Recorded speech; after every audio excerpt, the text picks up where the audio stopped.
Hi everyone, hit the subscribe button and drop your comment below. Today I'm diving into an epic World War II story that blow your mind, the Battle of Kursk, where elite Nazi tanker from the 2nd SS Panzer Division Das Reich got shullered by a Soviet tank crew. Why did this German superstar, with their fanciest tank, lose big time? Buckle up for a wild ride through chaos, courage, and some jaw-dropping some moments that changed history. Let's unpack this massive clash and figure out why the Soviet came out on top in one of the biggest tank battle even. Trust me, you want to stick around for this. Battle of Kursk. How Soviet tank outsmarts Nazi elites. It's the summer of 1943 and the war raging in Eastern Europe. Out in the wide open fields of Kursk in Russia, the Germans are gearing up for a massive attack called Operation Citadel. They're banking on this to turn the tide against the Soviets. At the heart of their plans in the 2nd SS Panzer Division Das Reich, a crack unit, the cream of the Nazi crop. These guys were like the rock star of Hitler army, loaded with our 150 tanks, included a squad of shining new Tiger tanks that scared the daylights out in anyone who saw them.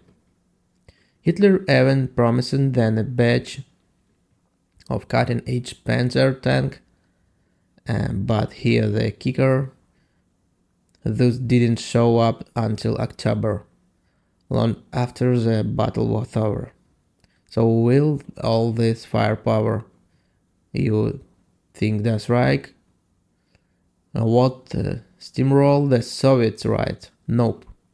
But the end of July 1943, their tank force was weak and they had to limp back to base, licking their wounds.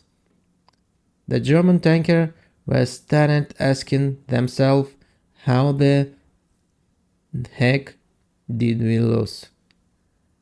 Let's break it down and see what went wrong out there, so-called invisible Nazis. House on the battlefield. The Battle of the Kursk wasn't justified, it was a total madhouse. We are talking thousands of tank planes and soldiers flying in out and in what became the biggest tank battle in the history. The Germans thought they repeated their 1942 summer wins, where their allies thought Soviets lying like butter. But in 1943 the Soviets were ready. They built crazy strong defense, minefields, anti-tank guns, and of course their trusty T-34 tanks.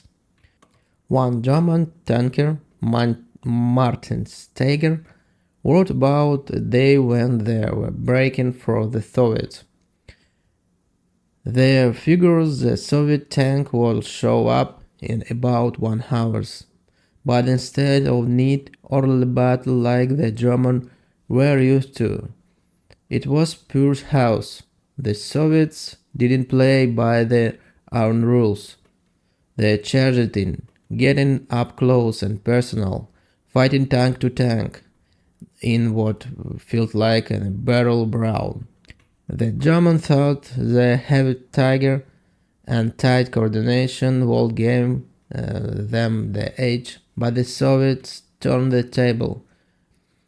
What really threw the German for the loop was how the Soviets mixed their tanks with infantry. Steger noted the Soviet foot soldier often tipped the scales. While German tanks were busy fending off T-34 head-on, Soviet infantry was sneaking in loose, lobbing grenades or firing anti-tanks rifle. And it was like the Germans were planning chess, but the Soviets were planning a street fight and winning. Tigers, we see T-34, the ultimate showdown.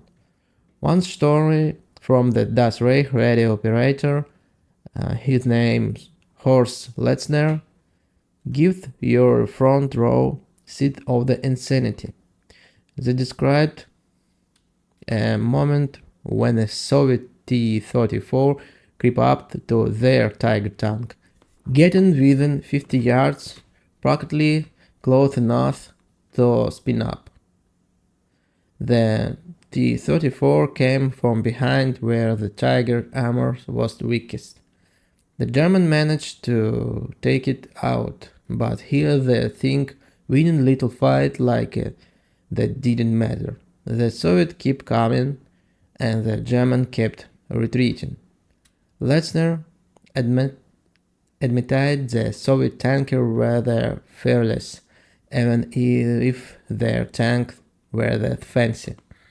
The T-34 wasn't heavy armored or powerful as the Tiger, but it had its our strengths. It was faster, easier to fix, and most importantly, there were tons of them. By 1943, the Soviet Union was cracking out T-34 like nobody's business.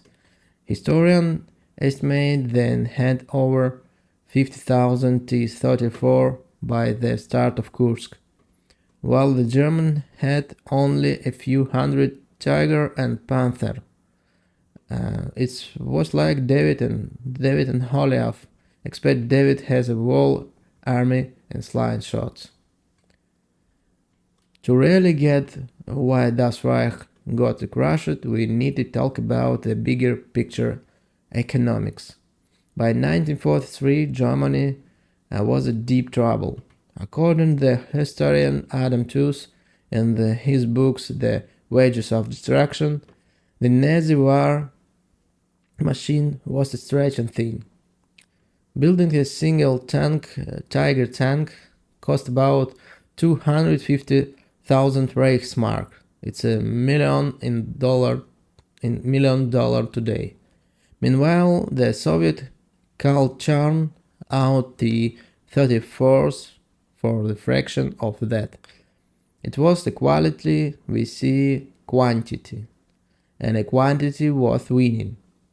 Fuel was another headache for the German. They were burning about 12 million barrels of oil in a year, but their supplies from occupied territory couldn't keep up. The Soviets, on the other hand, had oil fields in places like the Caucasus and got extra help from the United States through a Lend-Lease program. That means Soviet tanks could keep rolling even after heavy losses. Then there's the manpower issue. The Germans were losing experience in tank crew left and right. By Kursk, Das Reich was relying on green recruits who struggle to handle complex machines like the Tiger tank. The Soviet, meanwhile, has a steady stream of trained crew followed by a do or die spirits. It wasn't just about tanks, it was about who was driving them. Reading the German tanking accounts, I can't help but admire the Soviet soldier.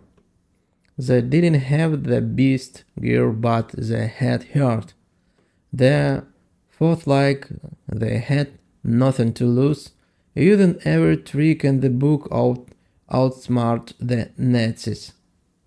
The Germans were banking on their high-tech tanks to win the day, but they forgot one thing.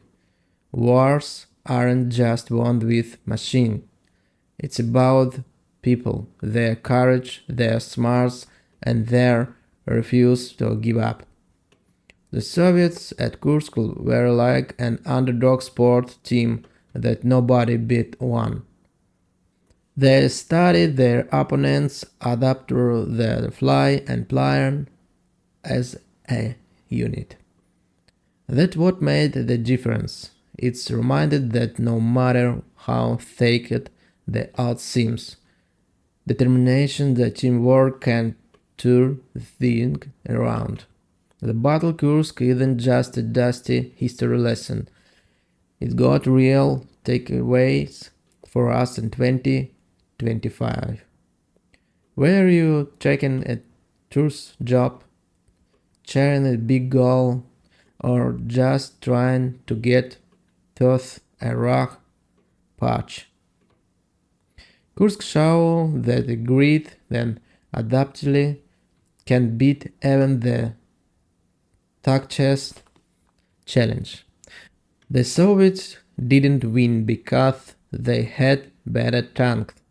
They won because they never stopped fighting smart. In today's world, where tech moves fast and resources matter, we can learn from that. Don't just rely on having the best tool, focus on how you use what you got. Build a team, stay flexible, and keep pushing forward no matter what. So why did the Soviets win a Kursk? It wasn't just a thing. They were ready for the house, willing to fly it up coast and use their infantry and tank like well-oiled machine. They learned from past mistakes and keep coming even when the odds looked bad. The Germans, for all their shining tiger and elite status, got caught off guard. They threw their tech or themselves. But they can't match the Soviet heart and hustle. Kursk was a turning point in World War II. After this, the Nazis were on the back foot. The Soviets started their march to Berlin. It was a victory paid for the blood, sweat, and sheer willpower. A testament to what people can do way then refuse to quit. Don't miss out on the more epic stories like this. Subscribe to our channel now. Drop a comment and let me know what do you think made the Soviets unstoppable at Kursk. What is their tactic, their courage, or something else? Let's get the conversation going, and thank you so much.